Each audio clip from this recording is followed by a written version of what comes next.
Kai vertel, episode 9, die gees van Karel Melan. Die ou deel van Potchefstroom voel soos 'n tydmasjien. Die mooi rivier loop stadig, die eikebome gooi lang skaduwees en daar, tussen die verbleikte klipmure, staan die ou tronk. Deesdae is dit 'n museum waar toeriste selfies neem en stories hoor oor die ou dae.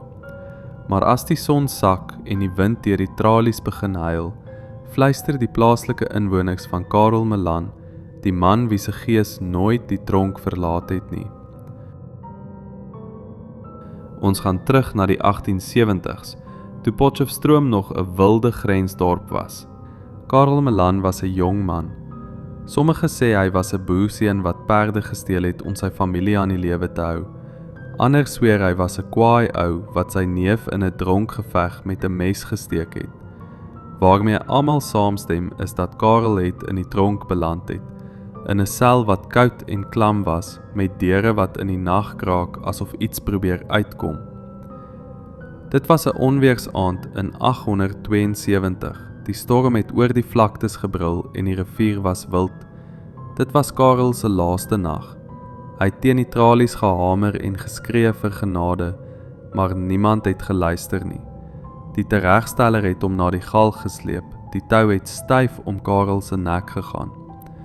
Toe die valdeur oopswaai het hy nie eens gespartel nie. Sy oë was wyd oop, sy gesig vol woede. Maar Karel het nie rus gevind nie. Hulle sê sy gees het gebly in daai tronk, kwaad vir die onreg wat hom daar aangedoen was. Al vir meer as 100 jaar praat mense van hom. In die 1920s, toe die tronk nog vol gevangenes was, het nagwagte gepraat van voetstappe in leë gange, swaar sleepvoetstappe soos iemand wat met boeie loop. Een wag het 'n wag vertel hoe hy in die nag wakker geskrik het van 'n gehamer teen sy deur. Wanneer hy die deur oopgemaak het, staan daar 'n lang maar figuur in daai ou nagrokke, sy gesig bleek en sy oë hol. Hulle het my verniet opgehang, het hy gefluister, sy stem soos droë blare wat waai. Hy het die deur toegeklap, maar wanneer hy hom weer oopgemaak het, was daar net koue lug en die reuk van nat tou. In die 1950s het 'n klomp studente van Potchefstroom Gimnasium ingesluip vir 'n uitdaging. Hulle het gelag en grappe gemaak tot een ou, Piet, skielik gevries het. Daai man in die hoek, hy kyk vir ons, het hy gefluister, sy vinger bewend na 'n sel gewys. Die ander het omgedraai, maar daar was niks. Toe die lig aangaan, lê net ou kettinge op die vloer. Maar Piet se arm was vol blou kneusplekke, asof iets hom met koue, harde vingers vasgegryp het. Hy was nooit weer naby die tronk nie.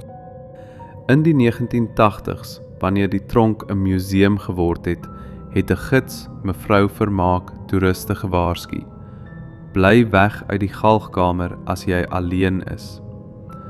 Een vrou het nie geluister nie. Sy het ingeloop op soek na 'n goeie plek vir 'n foto.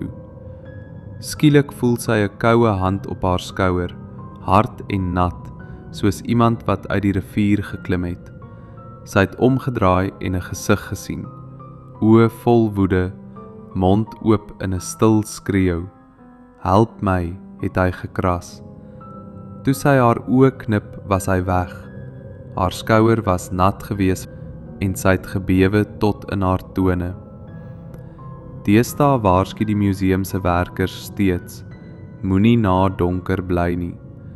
Hulle praat van ligte wat in leë selle aangaan, deure wat toeslaan sonder rede en 'n stem wat fluister, onreg, onreg. 'n Nuwe gids het gesweer hy die tou in die galgkamer sien wieg, al was daar geen wind nie. Toe hy nader stap, voel hy 'n koue greep om sy keel, asof Karel hom wou saamsleep na die ander kant. So, as jy ooit in Potchefstroom verby die ou tronk loop en jy hoor 'n gefluister in die wind of voel 'n koue hand aan jou arm, moenie te vinnig omkyk nie. Dit kan Karel Melan wees, nog op soek na die geregtigheid wat hy nooit gekry het nie. Ek is Kai, en ek dink dit was maar net studente wat bietjie opwinding soek. Of was dit?